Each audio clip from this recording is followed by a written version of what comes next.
संतुष्टि नहीं है हमें, क्योंकि इस बात से मैं सहमत भी नहीं हूँ, क्योंकि पुलिस वाले ने उसे बोल रहे हैं कि हमने, मेरे पास भी मैसेज डाल रखी है कि हमने उसे अरेस्ट कर लिया। जी। मैसेज डाल रखी है मेरे, और यहाँ तक कि अखबार की महिया भी छोड़ रखी है कि हमें उसे आरोपी को गिरफ्तार कर लिया। लेकिन यहाँ हमें पता चला है कि आरोपी को गिरफ्तार नहीं किया, जी। क्योंकि 1 घंटे के लिए घर से गायब था। 1 घंटे में चला भी गया, वापस भी आ गया, अरेस्ट भी, मतलब जेल के अंदर बंद भी हो लिया। जी। ये क्या का न्याय है? मेरे साथ तो कोई न्याय नहीं हुआ सर। मिली भगत है, इसीलिए तो बंद नहीं किया गया सर। जब इतनी चोट लगने के बावजूद उसे अरेस्ट नहीं किया गया, तो क्या जान से मरने के बावजूद उसे बंद किया जाएगा? रेवाड़ी में मुझे दाखिल क्यों नहीं किया, यहाँ से रेफर क्यों किया? और ये रेफर किया और 4 दिन तक मैं वहाँ पे पीजीआई में, रोहतक पीजीआई में एडमिट रही हूँ। तो वहाँ भी आप पता नहीं अब वहाँ पे क्या बात हुई है क्या नहीं है। यहाँ से अगर मेरे ज़्यादा चोट लगी थी तभी तो यहाँ से मुझे रेफर किया था। 112 वाले आए थे। अच्छा। और उसने देखा था, देखते के साथ ही बोल दिया कि यहाँ से इसको तो ना जल्दी से लेके जाओ। रेवाड़ी की बात है, 2 महीने से ज़्यादा ही दिन हो गए। 19 तारीख को सही 2 महीने हो गए थे। अब 19 थे, आज कितनी तारीख हो गई? 23। लगभग 3-4 दिन ऊपर ही हो गए। मामला दर्ज तो अभी तक नहीं हुआ। एफआईआर बस इतना लगा दिया कि 63 एफआईआर नंबर 63 है, उसकी लिस्ट तो हमें दी नहीं। हमारे पास हमारे फोन ही नहीं उठाते। फोन तो जब हम बात तो जब करेंगे ना उससे, जब फोन उठाएगा। अगर कुछ समय मैं और मार खाती या फिर मैं उसे पकड़ती नहीं तो मेरे को जान से मार देते हो। तो जी। जान से मर ही जाती जब मैं पकड़ती नहीं उसको। जो जिससे वो मेरे ऊपर वार कर रहा था बार बार, उसको मैं पकड़ती नहीं तो मैं मर ही जाती। तो मेरी सास ने बिल्कुल मना कर दिया कि मैं कोई राशन कार्ड नहीं दूंगी। आप लोगों के कहने पर या फिर सरपंच के कहने पर या फिर पुलिस के कहने पर मैं ठीक है, मैं चली भी जाऊंगी, लेकिन मुझे तो उम्मीद नहीं है सर वो मुझे रख पाएंगे इतने हालत खराब करके, और वो दोबारा मुझे वहां पे रख पाएंगे? बिल्कुल नहीं रख पाएंगे। और अगर मैं तुम लोगों के कहने पर चली गई ना तो दोबारा वहां से मर ही आऊंगी मैं। बिल्कुल नहीं छोड़ेंगे वो। डीएसपी के पास भी जाऊंगी और रेणु भाटिया है उसके पास भी जाऊंगी। और हमारे गांव में से सरपंच हमारे साथ है, हमारे पूरा परिवार साथ है। हमारा परिवार बहुत बड़ा है, यहाँ से लगभग होंगे 20-30 आदमी। और हम सब के सब यहाँ से और रेणु भाटिया के पास जाएंगे और वहाँ पे जाके हम एप्लीकेशन लगाएंगे या दरखास्त करेंगे, कुछ भी रिक्वेस्ट करेंगे और सच सामने लेके आएंगे। मेरी गलती है या मेरे पति की गलती है, दोनों की सच्चाई सामने। अगर मेरी गलती है तो मुझे सजा दीजिए आप, अगर उसकी गलती है ना तो उसे सजा दीजिए। नमस्कार, मैं सतीश कुमार और आप देख रहे हैं रेवाड़ी हलचल। और जैसा कि आपको पता है, हम हमारे क्षेत्र की बेबाक आवाज उठाते हैं और ऐसे पीड़ित जिनकी कहीं भी सुनवाई नहीं होती मीडिया का सहारा लेते हैं, उनकी आवाज हम बेबाक और सच्चाई से दिखाते हैं। हमने 2 दिन पहले एक वीडियो डाली थी जो चिमनावास गांव का मामला था, और एक लड़की को वहां की बहू को पीटा गया था और बुरी तरह दरिंदगी से पीटा गया था। वो वीडियो भी शायद आपने देखी होगी। करीब 1.5 मिनट की वो वीडियो है जो हर इंसान की रूह कपा देने वाली वीडियो है। इतनी बुरी तरह से जान से मारने की कोशिश अगर उस वीडियो में भी नहीं है तो शायद कहीं भी नहीं हो सकती। इस तरह की भयावह वीडियो आपने देखी होगी जिसको देखकर हर किसी के आंखों से आंसू आए होंगे। इस तरह की दर्दनाक घटना घटी चिमनावास, जो कि रेवाड़ी जिले का गांव है। और उस घटना में पीड़ित परिवार जो हमारे साथ पीछे बना हुआ है, ये लड़की है कमल देवी, जिनका आरोप है कि आज से करीब 2 महीने से भी ज्यादा समय बीतने के बाद भी पुलिस द्वारा मामला दर्ज नहीं किया जाता। 19 जनवरी की यह घटना थी और उसी दौरान मौके पर 112 पर कॉल की जाती है, वहां पे पुलिस आती है और उस पुलिस 112 जो पुलिस के कर्मचारी हैं उनके सामने इनको गाड़ी में डालकर, ऑटो या किसी भी साधन में डालकर अस्पताल ले जाया जाता है। और उसके बावजूद आज इनका कहना है कि पुलिस कह रही है कि इस तरह की कोई चोट नहीं थी कि मुजरिम अरेस्ट करने लायक हो या इस तरह की कोई धारा उन पर लगे। तो क्या है सारा मामला? क्या ऐसा मामला है कि 2 महीने बाद मामला दर्ज होता है? ये बात हमने पुलिस से पूछताछ में पुलिस कर्मियों ने बताया, जो आईओ है उनके द्वारा बताया गया कि एमएलआर लेट कटने की वजह से मामला लेट दर्ज हुआ। लेकिन मामला लेट दर्ज होने के बावजूद भी 18 मार्च को मामला बताया गया कि दर्ज हुआ है। उसके बाद भी पीड़ित पक्ष बिल्कुल संतुष्ट नहीं है, क्योंकि मामला दर्ज होने के बाद भी आरोपी को गिरफ्तार नहीं किया जाता। जबकि पुलिस द्वारा एक भास्कर की रिपोर्ट में भी ये दिखाया जाता है कि आरोपी को जेल में डाल दिया गया। जबकि पीड़ित का कहना है कि केवल 1 घंटे के लिए घर से आरोपी जाता है और थाने से वापिस आ जाता है, कहीं उसकी कोई जेलबंदी नहीं हुई, ना ही उसको जेल में डाला गया। वहीं जब ये जानना चाहते हैं पुलिस प्रशासन से कि क्यों इस तरह की मेडिकल बनाई गई जिससे कि आरोपी को बंद भी नहीं किया गया, तो पुलिस द्वारा बताया गया और हमने भी पुलिस आईओ से ये जानकारी ली तो उन्होंने बताया कि हमने डॉक्यूमेंट्स के अनुसार धाराएं लगाई हैं, कार्रवाई की है, हमारे जो कानून के दायरे में काम था वो हमने कर दिया। अब आगे कोर्ट जाने क्या सजा देगा क्या नहीं। पीड़ित परिवार इस कार्यशैली से बिल्कुल संतुष्ट नहीं है। इनका कहना है कि आरोपी को एक दिन के लिए भी बंद नहीं किया गया, 2 महीने बाद मामला दर्ज किया गया और इस तरह से परिवार ने अपनी बातें बताई और जानते हैं परिवार से कि क्या मामला और किस तरह का न्याय चाहते हैं, तो आगे क्या कदम उठाने जा रहे हैं। लाखों लोगों ने वो वीडियो देखी, इस वीडियो पर काफी कमेंट्स आ रहे हैं, कोई लड़की को ही गलत बता रहे हैं तो कुछ लड़के को भी गलत बता रहे हैं। इसमें कुछ कमेंट्स हैं कि आरोपी जो पक्ष है उसके बयान मीडिया कर्मियों द्वारा क्यों नहीं लिए गए। मैं आपको बताता हूं, ये वीडियो हमने बनाई थी फर्स्ट वाले दिन और जैसे ही मामला हमारे संज्ञान में आया हमने पीड़ित परिवार से मिलना चाहा। सबसे पहले गांव चिमनावास के सरपंच से हमने संपर्क किया तो सरपंच साहब ने स्पष्ट मना कर दिया कि आप इस तरह का कोई मामला मत उठाना, ये आपसी पति पत्नी का मामला है और हम अपने हिसाब से इसको सुलझा देंगे।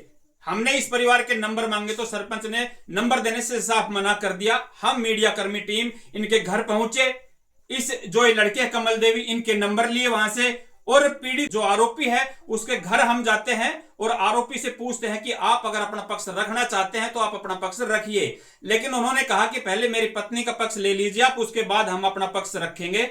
हम अगले दिन इस परिवार से मिलते हैं, इनकी खबर बनाते हैं, इनका पक्ष लेते हैं और उसके बाद इस घर से निकलते ही हम उस आरोपी के पास फोन करते हैं। केवल 10 सेकंड की वो कॉल है और उसमें सिर्फ ये पूछा जाता है कि हमने आपकी पत्नी का पक्ष रख दिया है, आप अगर कुछ बोलना चाहते हैं तो बताइए। तो वो कहते हैं कि ठीक है आप आ जाइए, मैं अपना पक्ष रखूंगा। ये बात कह के हमने फोन काट दिया। उसके बाद सरपंच का फोन आता है करीब आधा घंटा बाद। सरपंच साहब कहते हैं कि आप इस लड़के को और इनके पिताजी को क्यों परेशान कर रहे हैं बार बार, जबकि मीडिया द्वारा पहली कॉल जाती है आरोपी के पास और केवल 10 से 12 सेकंड की कॉल होती है और उसमें सिर्फ पूछा जाता है उसका पक्ष रखने के लिए और वो बंदा फिर भी कह रहा है कि मैं अपना पक्ष रखूंगा।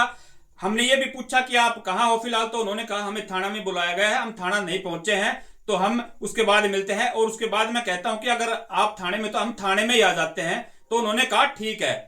ये कह के हम जब थाने की तरफ चलते हैं तो यहां से जब चलते हैं इनके गांव खूंद रोड से ये बातें होती हैं और उसके बाद हम जब कुंड के पास पहुंचते हैं तो सरपंच का फोन आता है और वो कहता है कि ऐसे आप इस लड़के और इसके पिताजी को परेशान क्यों कर रहे हैं। तो बताइए आप कि हमने अगर उनसे पूछा उनका पक्ष रखने के लिए तो क्या उनको परेशानी हो गई। और सरपंच साहब के नजरिए से हम जानना चाहेंगे, इस महिला को इतनी दरिंदगी से पीटा गया, वो बिल्कुल परेशान नहीं है, वो एक 10 सेकंड की कॉल उठाने में उनको परेशानी लग रही है। और उनको पिताजी के बारे में भी कहते हैं कि जबकि उनके पिताजी से अभी तक हमारी कोई बात नहीं हुई, उनके घर पर मिले थे, हमें ना उनसे कोई फोन किया गया ना ही किसी तरह की परेशानी, और उल्टा वो कह रहे हैं कि आप इनको क्यों परेशान कर रहे हैं। वो आदमी एक 10 सेकंड की कॉल उठाने में भी परेशानी महसूस हो रही है और इस महिला को इतनी बुरी तरह से पीटा गया, क्या इनको कोई परेशानी नहीं होगी? ये भी एक सवाल बनता है सरपंच साहब का। उसके बाद जैसा कि काफी और भी कमेंट्स आ रहे हैं कि पक्ष रखने की बात यह है कि हमने शुरू में भी उनसे पूछा था, इनका पक्ष लेने के बाद में भी पूछा था वीडियो वायरल करने से पहले, और अभी भी ये वीडियो वो देख रहे हैं। उनके नंबर भी मेरे पास है, मेरे नंबर उनके पास हैं, क्योंकि जब मैं उनके पास घर गया तो उन्होंने खुद सबसे पहले मेरे पास एक वीडियो भेजी थी जो इस मामले की वीडियो वायरल हो रही थी, रेवाड़ी के किसी पत्रकार द्वारा छोड़ी गई थी। तो उनके पास मेरे नंबर भी हैं, अब भी अगर वो चाहेंगे तो उनका पक्ष हम रखने के लिए तैयार हैं, हम किसी तरह उनको मना नहीं कर रहे। और वीडियो में कमेंट्स काफी भाई बगैर देखे इस मामले को कह रहे हैं कि लड़की पर भी आरोप लगा रहे हैं। तो अगर लड़का सही है तो अपना पक्ष रखिए और सामने आए, पता चले सच्चाई क्या है। अब हम मिलते हैं परिवार से और जानते हैं क्या थी सच्चाई और किस तरह का न्याय चाहता है। हाँ जी कमल जी, आपने हमें फिर बुलाया यहाँ कि जैसे कि आपने बताया कि मीडिया में ये बात डालने के बाद भी आपको किसी तरह की संतुष्टि नहीं मिली और आपको न्याय नहीं मिला, क्या कहना चाहेंगे आप सारे मामले के बारे में? जी सर, संतुष्टि नहीं है हमें, क्योंकि इस बात से मैं सहमत भी नहीं हूँ, क्योंकि पुलिस वाले ने उसे बोल रहे हैं कि हमने, मेरे पास भी मैसेज डाल रखी है कि हमने उसे अरेस्ट कर लिया जी, मैसेज डाल रखी है मेरे, और यहाँ तक कि अखबार की महिया भी छोड़ रखी है कि हमें उसे आरोपी को गिरफ्तार कर लिया, लेकिन यहाँ हमें पता चला है कि आरोपी को गिरफ्तार नहीं किया जी, क्योंकि 1 घंटे के लिए घर से गायब था, 1 घंटे में चला भी गया, वापस भी आ गया, अरेस्ट भी मतलब जेल के अंदर बंद भी हो लिया। ये क्या का न्याय है? मेरे साथ तो कोई न्याय नहीं हुआ सर, मतलब आपके हिसाब से आरोपी को बंद किया ही नहीं गया? किया नहीं गया। आपके जैसा कि आपको किसी तरह से जानकारी मिले कि घर से केवल जाते हैं और थाने खोड़ और वापस भी आ जाते हैं केवल 1 घंटे में। 1 घंटे में तो वापस आ गए। और पुलिस ने अखबारों में भी उसको बंद दिखा दिया, जबकि उसको बंद नहीं किया गया। नहीं किया गया बस। तो क्या कहना चाहेंगे आप? क्या जी सर, मिली भगत है इसीलिए तो बंद नहीं किया गया। पुलिस से एक बात बताओ सर, जब इतनी चोट लगने के बावजूद उसे अरेस्ट नहीं किया गया तो क्या जान से मरने के बावजूद उसे बंद किया जाएगा? ये बताओ आप हमें। और दूसरी बात है, इतनी चोट लगने के बावजूद, ठीक है मेरी चोट नहीं लगी, मैं इस बात को भी मानती हूँ मेरी चोट नहीं लगी, तो यहाँ रेवाड़ी में मुझे दाखिल क्यों नहीं किया? यहाँ से रेफर क्यों किया? और ये रेफर किया और 4 दिन तक मैं वहाँ पे पीजीआई में, रोहतक पीजीआई में एडमिट रही हूँ। तो वहाँ भी आप पता नहीं अब वहाँ पे क्या बात हुई है क्या नहीं है। यहाँ पे अगर मेरी ज़्यादा चोट लगी थी तभी तो यहाँ से मुझे रेफर किया था। जी, आपको जब चोट लगी, झगड़ा हुआ, उस टाइम आपने 112 पे कॉल की, तो शायद उस समय पुलिस मौके पर ही आ गई थी? जी सर। पुलिस ने आपको देखा था उस हालात में? मौके पर तो पूछ गई थी सर, लेकिन पहले यहाँ पुलिस बाद में आई थी और मैं टम्पू में, हमारे पड़ोस में है एक टम्पू वाला, उसको लेके खोरी गई थी। खोरी से वापस आई थी कि मेरी सास के पास पैसे नहीं थे और वो पैसे लेने के लिए गाँव मतलब वापस घर पे आई थी। और उसके बाद आने के बावजूद खून खान साफ करने लग गई थी और मैं वहाँ ही मतलब ऑटो में बैठी थी और मतलब तरह तरह से मतलब पुकार रही थी और उसके बावजूद 112 वाले आए थे। अच्छा, और उसने देखा था, देखते के साथ ही बोल दिया कि यहाँ से इसको तो ना जल्दी से लेके जाओ। मतलब पुलिस वालों ने आपके हालात उस टाइम देखे थे कि देख किस तरह के हालात थे? सबसे पहले तो आपने पिछली वीडियो में बताया था कि करीब ये 19 जनवरी का मामला था। जी सर, 2 महीने पहले की बात है। 2 महीने से ज्यादा ही दिन हो गए। 19 तारीख को सही 2 महीने हो गए थे। अब 19 से आज कितनी तारीख हो गई? 23, लगभग 3-4 दिन ऊपर ही हो गए।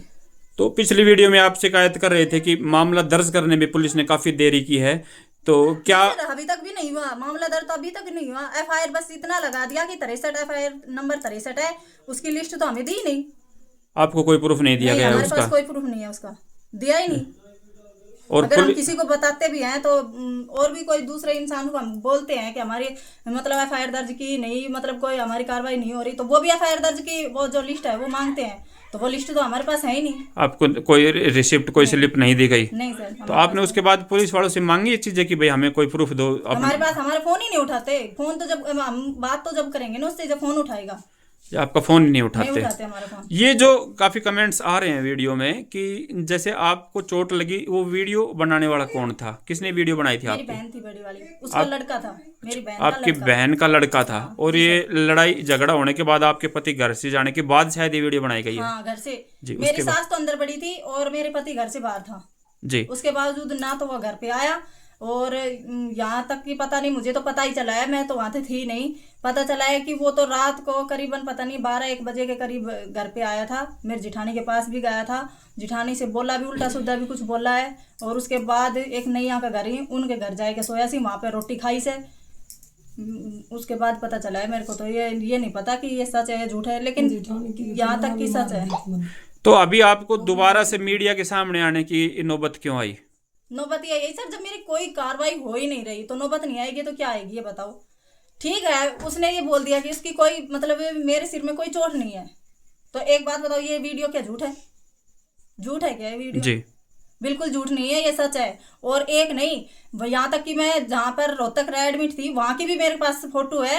हालांकि मैंने वीडियो तो नहीं बनाई थी, वीडियो भी है एक, पर वो शायद यहाँ की है, रेवाड़ी की, जहाँ टाका लगा के हमें लिटाया गया था, उसके बावजूद की है ये। क्योंकि पहले जो हमने यहाँ पे रेवाड़ी से जो वो ली थी, और वहाँ पे भी हमने जो मेरे साथ मेरे भाई और ये थे, वो भी पूछा था उससे कि मतलब सिर में कैसे कितनी चोट है, तो फ्रैक्चर बता रहा था 1-2 जगह। मेरे को तो इतना ही पता है, लेकिन पता नहीं ज़्यादा भी होगी है, नहीं जानती मैं। लेकिन अब वो कह रहे हैं कि यहाँ इसके तो चोट ही नहीं है और इसके मतलब कोई गहरी चोट नहीं है, तो इससे ज़्यादा क्या गहरी चोट होगी?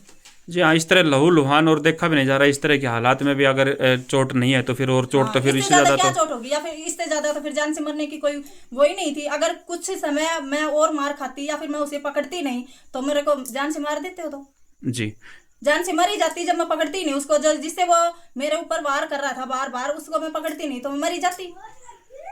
और सबसे बड़ी तो बात ये है कि मैं बेहोश ना हुई, बेहोश हो जाती तो मैं याद इस जगह पे होती नहीं। जी बिल्कुल। तो अभी आप पुलिस की कार्रवाई से बिल्कुल संतुष्ट नहीं है कहने का नहीं है मतलब। सर। और पहली बात, दूसरी बात ये भी है कि मैं जब भी बताना चाहती थी, लेकिन मैं थोड़ी सी घबरा गई थी, नहीं बता पाई। और कुछ दिन पहले मेरी जेठ जिठानी ने भी मेरे पे वार किया था कि मेरे पति ने खुद जाकर बुला के लेके आए थे, मेरी जेठ जिठानी को खुद बुला के लेके आए थे। और कोई बात भी नहीं थी, एक मिट्टी थी जो कच्चे मकानों पे ले नहीं देते हैं, उस पे ऊपर बात हुई थी। सुबह लड़ाई झगड़ा हुआ था, शाम को उसको बोल के लेके आए और मेरे को मरवाया, बहुत ज्यादा मरवाई थी। तब भी मैंने, जब की भी मेरे पास MLR है, वो रिपोर्ट भी है वहाँ पे, जब मेरे को मैं एडमिट हुई थी वहाँ पे रेवाड़ी, वहाँ की MLR भी है मेरे पास। और अब बोल रहे हैं कि जेठ जिठानी भी उसके पक्ष में हो रहे हैं। पहले तो मेरे पक्ष में थे, अब वो भी उनके पक्ष में है। और ना ही मेरी सास ससुर मेरे पक्ष में। और मैंने मेरे बेटे को अभी 19 तारीख को पेपर था मेरे बेटे का, दूसरी क्लास में उसका पेपर था। पेपर देने के लिए वहाँ पे गई थी, लड़का गया था मेरे भाई के साथ, मैंने भेजा था वहाँ पे। पेपर देने के बावजूद कल मेरे बेटे का फोन आया था, मम्मी भाई को, मामा को भेज दे, मैं वापस आऊँगा। ठीक है, मैंने इससे ये कहा था कि बेटे से कि बेटा एक मेरी राशन कार्ड की फोटोकॉपी ले आना, क्योंकि डॉक्टर ने बताया कि मेरे सर में पीछे वाले में दर्द रहता है। डॉक्टर ने बताया कि CT स्कैन दोबारा होगा जी, तो उसमें हम देखेंगे भाई चोट ज्यादा है या क्या है। अरे मतलब और भी कुछ हो सकता है, खून वगैरह जाम हो सकता है, कुछ भी हो सकता है, लेकिन उसने ये बोला था कि CT स्कैन दोबारा कराएंगे। मैं ये सोच रही थी, डॉक्टर ने बता भी दिया था कि 600 रुपये भरने पड़ेंगे अगर CT स्कैन करवाएंगे, और अगर राशन कार्ड फ्री लगा देती हो इसके साथ तो फ्री में हो जाएगा। तो मैं वो राशन कार्ड मंगवाने के लिए उससे बोला था, तो मेरी सास ने बिल्कुल मना कर दिया कि मैं कोई राशन कार्ड नहीं दूंगी, साफ मना कर दिया। क्यों सर जी, क्या उसमें, अब मैं घर से ही तो आई हूँ, हक तो मेरा वहाँ पे है अभी भी। जी बिल्कुल। लेकिन जब ऐसे रखते हैं तो फिर मैं वहाँ क्या करूँगी जाके, ये बताओ। एक राशन कार्ड की फोटो कॉपी नहीं दे सकते तो वहाँ पे मुझे रखेंगे? बिल्कुल भी नहीं रख पाएंगे। और जी, आप लोगों के कहने पर या फिर सरपंच के कहने पर या फिर पुलिस के कहने पर मैं ठीक है, मैं चली भी जाऊंगी, लेकिन मुझे तो उम्मीद नहीं है सर वो मुझे रख पाएंगे इतने हालत खराब करके, और वो दोबारा मुझे वहाँ पे रख पाएंगे? बिल्कुल नहीं रख पाएंगे। और अगर मैं तुम लोगों के कहने पर चली गई ना तो दोबारा वहाँ से मर ही आऊंगी मैं, बिल्कुल नहीं छोड़ेंगे वो। अभी आप क्या चाहते हैं? और जैसा कि आप बता रहे हैं, आप पुलिस की कार्यशैली से भी बिल्कुल संतुष्ट नहीं है और आप कह रहे हैं कि हमें न्याय बिल्कुल नहीं मिला, तो आगे क्या आपके कदम रहेंगे? किस तरह आप न्याय लेना चाहेंगे? जी सर, अगर आप हमारे साथ, अगर मेरे साथ ये न्याय नहीं हुआ तो मैं यहाँ से DSP के पास भी जाऊंगी और रेणु भाटिया है उसके पास भी जाऊंगी। और हमारे गांव में से सरपंच हमारे साथ है, हमारे पूरा परिवार साथ है। हमारा परिवार बहुत बड़ा है, यहाँ से लगभग होंगे 20-30 आदमी, और हम सब के सब यहाँ से और रेणु भाटिया के पास जाएंगे और वहाँ पे जाके हम एप्लीकेशन लगाएंगे या दरखास्त करेंगे, कुछ भी रिक्वेस्ट करेंगे और सच सामने लेके आएंगे। मेरी गलती है या मेरे पति की गलती है, दोनों की सच्चाई सामने। अगर मेरी गलती है तो मुझे सजा दीजिए आप, अगर उसकी गलती है ना तो उसे सजा दीजिए। 1 से 2 दिन, ज्यादा दिन नहीं कह रही मैं, 1 से 2 दिन तक तो कम से कम बंद रखना था उसे, क्यों छोड़ दिया? 1 मिनट भी नहीं रखा आपने तो। जी हाँ, इस तरह से तो आरोपियों का खौफ खत्म ही हो जाएगा। बिल्कुल, हाँ, बिल्कुल खत्म कल हो और भी जाएगा। किसी बेटे के साथ इस तरह से होगा। माँ जी, क्या कहना चाहेंगे आप? बेटे के साथ इस तरह के जो हालात बने और इस तरह की मारपीट की गई, किस तरह न्याय के लिए आप क्या कहना चाहेंगी प्रशासन को? लेकर ये कहना चाहूँ सु मैं, अगर मैं जाओ कितने भी मैं आगे खड़ी रहूंगी, जितने न्याय ना मिलेगी इतने मैं जाऊंगी, चिकिता लग पूछो, चाहे मुझे चंडीगढ़ तक जाना कहाँ पड़ेगा, जाना कहीं भी पड़ेगा। जाएंगे जरूर जाएंगे। जरूर हम। हाँ, मेरे पति मेरे पे आरोप लगा रहा है कि तू गलत है, तो मैं गलत साबित करके दिखाओ कि मैं गलत किस जगह हूँ। जैसे बार बार, जैसे हम भी उनके वहाँ गए थे तो उन्होंने बताया कि मेरी पत्नी भाई कैरेक्टर सही नहीं था, इस तरह का। आपने भी जैसे पिछली वीडियो में बताया कि हर बार वो इस तरह से बोलते हैं, गलत गलत शब्द इस्तेमाल करते हैं। तो क्या उनके पास इस तरह का कोई प्रूफ, इस तरह की कोई आपकी ऐसे कोई गलती उनकी, वही कोई लाइफ टाइम में पीछे शादी के बाद इस तरह की कोई घटना आई हो जिसको लेकर वो एक मतलब कि उनका दिमाग इस तरह? वो भाई भूई को तो कैटी भी सर कोई घटना है तो वो फिर क्यों नहीं सामने लेके आ? बतानी कोई चाहिए भी उसको। घटना है, कोई भी है, ठीक है, मैं खुद मान रही हूँ मेरी कोई घटना है तो, लेकिन सामने तो लेके आओ उसे। जी, कोई घटना है मैं भी बताऊंगी, फिर उसके बारे में भी बताऊंगी क्या घटना थी, क्या है, क्या सबूत है उसके पास, क्या बोल रहा है, क्यों मेरे ऊपर आरोप लगा रहा है, तो कुछ तो होगा उसके पास। मतलब कि वो आप लेके आओ जो उसको सारे सामने। बेबुनियादी झूठे आरोप लगा रहे हैं, झूठा अगर वो सच्चा होता तो सामने आता, अपना पक्ष रखता, बताता। सारा झूठा। जी हाँ जी। और मैं तो अब भी चाहती हूँ अब भी सामने आए और अब भी बोले, वो अब भी बोले क्या क्या मतलब क्या चाहता है, क्या करना, तो क्या इसके पीछे क्या राज है, क्या है, कुछ तो बताएगा वो। तो देखिए, ये कमल देवी हैं, ये बार बार खुला चैलेंज कर रही हैं कि अगर मेरी कोई गलती है तो मेरा पति है वो सामने आए, मीडिया के सामने आए और बताए कि क्या गलती थी मेरी, क्यों इस तरह से पीटा गया और क्यों मुझ पर इतना शक करते हैं। और जब भी जो भी भाई कमेंट्स कर रहे हैं वो भी देख लें सच क्या है, क्योंकि आरोपी जिन पर आरोप लगाया गया है परिवार द्वारा वो बिल्कुल सामने बिल्कुल नहीं आ रहा कैमरे के, तो कोई ना कोई वजह है सामने न आने की। और ये महिला जो है इनका कहना है कि पुलिस कार्यशैली से बिल्कुल संतुष्ट नहीं है, डीसी साहब के पास जाने की कह रहे हैं, रेणु भाटिया जी से मदद मांगने की बात कर रही हैं। इनका परिवार सरपंच से भी बात हुई, सभी लोग इनके साथ हैं और इकट्ठे होकर ये अगला अपना कदम उठाएंगे और न्याय की गुहार लगाएंगे। हम भी प्रशासन से और उपायुक्त महोदय से ये निवेदन करते हैं कि इस मामले को संज्ञान में लेकर और दूध का दूध और पानी का पानी किया जाए। इस महिला को जो बार बार रो रो कर ये कह रही है और इस तरह के हालात जो वीडियो में आपने देखे एक महिला के साथ किए जा रहे हैं, तो उसको न्याय मिलना चाहिए और आरोपी को सजा मिलनी चाहिए। तो कल को आरोपियों के अंदर से इस तरह का भय खत्म हो जाएगा और महिलाएं कहीं भी सुरक्षित नहीं रहेंगी। तो प्रशासन इस संज्ञान में लेकर इस पे तुरंत प्रभाव से कार्य करने का कष्ट करे। धन्यवाद, मिलते हैं जल्दी ही अगले वीडियो में, तब तक के लिए जय हिंद जय भारत।